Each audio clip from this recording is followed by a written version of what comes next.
Welcome back to Houston Life. Dr. Ian Smith is known for his work in health and wellness, but with more than 24 books under his belt, he's gotten very comfortable on that New York Times bestseller list. Yeah, he sure has. Many of his books provide tips for diet and exercise, but he also has a popular fictional detective series, and right now you're seeing some clips of him on Houston Life over the years. I've lost track, but the experts tell me you've been on the show, I think, about 9 times. The latest novel, Eagle Rock, is the 4th book in the detective series. Dr. Ian Smith joins us now with more on this book, which, congratulations, Dr. Smith. I mean, years ago, I feel like I've known you, what, probably 8 years. Oh, wow. As long as Houston Life has been on the air.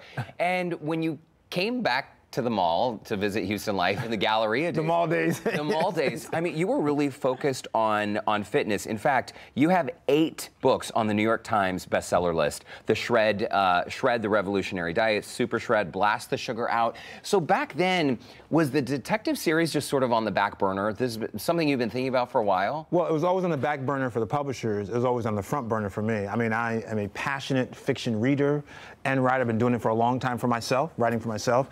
But, you know, it's a blessing and a curse to have success, right? So everyone loved my health and wellness books, which I still write, but they loved them, and the publisher kept wanting to publish more. And I was like, finally, I said, whoa, whoa, whoa. Like, I like to write fiction. I think I'm decent at it. Let me publish some fiction. And so I kind of use a little leverage to make them say, if you want this one, you got to take that one. Nice. Smart. Very smart. Sometimes in life, you got to use a little leverage. But anyway, so they did it, and it's been great. It's wonderful. Yeah. And people accept me as also being a fiction writer. Well, it's wonderful. And when Derek says smart, I mean, he means that you've been to Harvard, Columbia, Dartmouth, and you are someone who is just constantly passionate about these projects, right? Yeah. You know, I don't know. I don't know if I'm smart versus I work hard. Like, I research. I'm a very hard worker, I will tell you that. I'm very disciplined. I'm very focused. And I think I have a good life perspective. I think that life is finite. And I've always said, even if you live to be 100, life is still too short. And so I try to squeeze everything I can out of life. I'm very positive, optimistic. I'm a morning person. I just, you know, I have a different perspective than most people about how to take things in life. And I think people should be passionate and follow their dreams and don't let other people circumscribe you and limit what you can do. You got to think bigger than that. And I think your story about really pushing your publisher to say, hey, I want to publish something I want to publish. Do you think the concern was that they thought you coming out with a fictional book would confuse readers? Like, wait a minute, he's the fitness, nutrition doctor. How can he write this other thing? Unfortunately, I don't want to speak bad about people, but unfortunately, publishers and editors tend to be one-dimensional. I want to put you in a box. And, right, and they think that readers are one-dimensional. And my thing is, like, we are multi-dimensional people. People like different things. People can like romance and like mystery. Totally. Right? I can write health books and I can write, you know, mysteries. I watch them. Why can't I write them? And so I just think that they thought that my audience would not go with me into that new space. And also, they didn't want failure. And I'm never afraid to fail. I failed at a lot of things, but it never stops me from trying something new, ever. Yeah, I feel like I'm in church right now. Go on. You just keep preaching. No, I'm serious, because I think there are so many people, they see you and you have taught them, you know, about diet and about exercise for years and years and years, and they love that for you, but then you get to see this side of you that's so creative. And these new novels, the Ashe Cayne series, I mean, Ashe Cayne has become a part of some people's lives. Ashe Cayne. Yeah. Can I tell you something? Before I came in here, someone sent me a DM on Instagram, and she said, it made me cry, seriously. She was like, I just read Eagle Rock, listened to an audio. I went back and listened to all of the books, and I'm just blown away. I can't wait for your 5th novel. So when readers do that to authors, it's like, it's a very emotional experience. Like, no matter how many books you have, when your readers respond that way, you just feel really, really good. It makes it all worth it, you know? Okay, and by the way, we have you after the commercial break. We still have a lot of questions about this book. Before we get more into the book, though, and I have questions if you're going to do more in this series. Okay. I want to talk a little bit about balance in your personal life, because you live in Chicago. You also do an annual trip taking safari in Zimbabwe? Yeah, every other year, go to Africa. We go to Africa. This is our last one in Zimbabwe, which was absolutely fantastic. I love safari. Safari, by the way, for anyone who's, and by the way, you don't have to be a hunter to go on safari. I'm not a hunter. So you don't have to be a hunter to go on safari. You can take photos. You can take photos. We take photos, but of course, that's why I do safari. Yeah, exactly. Yeah. But it's a life-changing experience because number one, you realize how beautiful and pristine land is when it's untouched. and it's not developed. And it makes you respect nature more. It makes you respect the animals. Like, I don't go to zoos anymore because it's so unnatural for an animal to be in a zoo when they're typically roaming out in the wilderness. The other cool thing about safaris is you get this close to elephants and lions. They go this close. They come to you, and they don't bother you. And I kept saying to the guide, why don't they attack us? And it's because you ride in these big open Jeeps, and all they can see is the big figure. So they see a big animal, basically, and so they don't bother you. That's why they tell you don't move in a safari vehicle, because once you start moving and doing quick movements, then they can hone in that this is kind of a separate thing. But they don't bother you. It's beautiful. It's fun. It's amazing. And it's very meditative. Like, I've done a lot of reflection on safari, and it's helped me.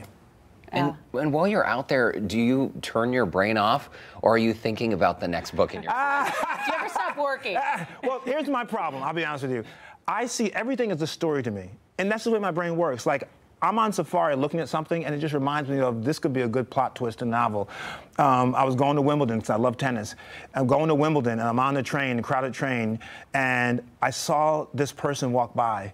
And I was like, this person could be a great character, and this could happen. So I don't know. I'm always thinking story. I just can't stop it. So there is some unsuspecting person out there wandering through the world, not realizing that they are the subject of your new book. 100%. That's so cool. Cool for them.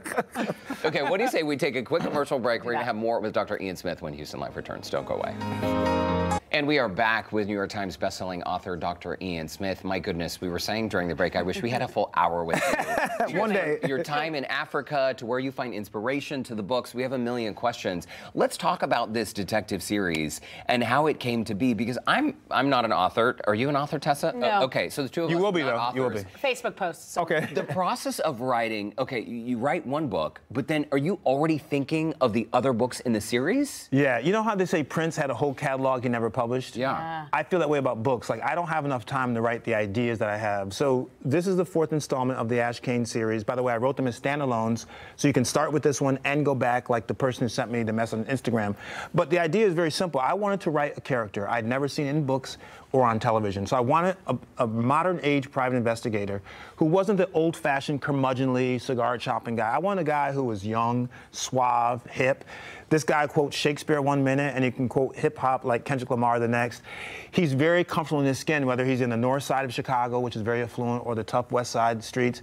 This guy is authentically himself. And so I just wanted a new character that people could enjoy. This is talking about how, like, Robert B. Parker, who wrote the great Spencer series, his character was in Boston. Michael Connelly does a character named Bosch, which is on Amazon. He's in LA, but Chicago didn't have a guy.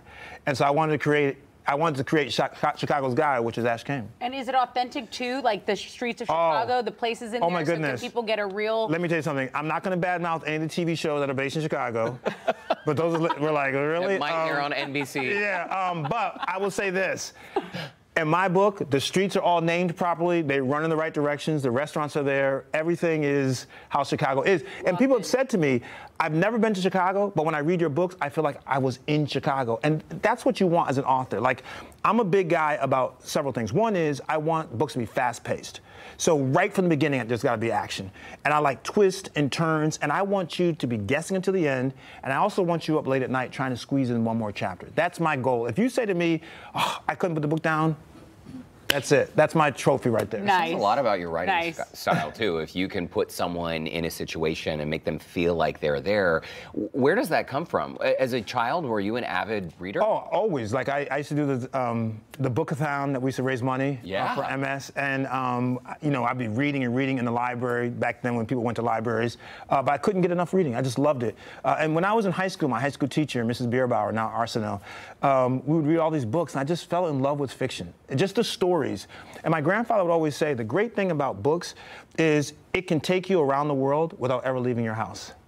And I thought that was a wonderful thing to say. So, you know, my books hopefully will transport people, give you a fun time, to enjoy yourself, to like, and by the way, the great thing about fiction is I can go into worlds that Dr. Ian would never go into. Like, there's situations, this book is about a billionaire who was found in a secret apartment in a compromised position.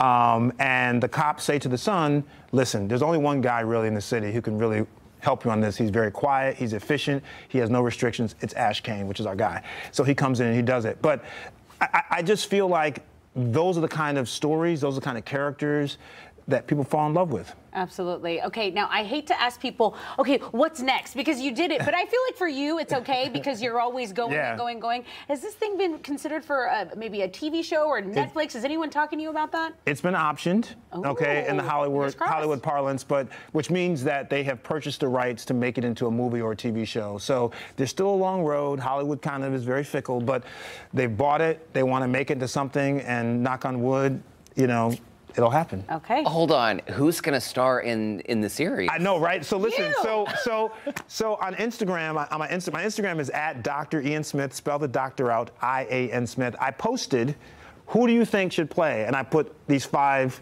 very handsome leading men in there. Denzel Washington's son is one of them. This guy named Lance Gross is another one. So I asked people to vote who they think should play Ashe Cayne. Okay. And let the people the decide verdict? what they say. They're still voting. They're still voting. It's still open. Why don't you throw your name into No. it. I'm good behind the scenes writing, you know. I don't know. Sometimes our lives take chapters we never They do. thought, Life right? is finite. Don't forget. I'll be an extra, though. Will you write any more health books? Already done. So my next book is in January 25. It's called Eat Your Age. And it's going to be a really fun book. What should you be eating for every decade of your life? What are your best exercises for your decade? Also, what tests, what numbers you need to know, and I create a 30-day meal plan for every decade. So if you're in your 40s or 30s, you go there.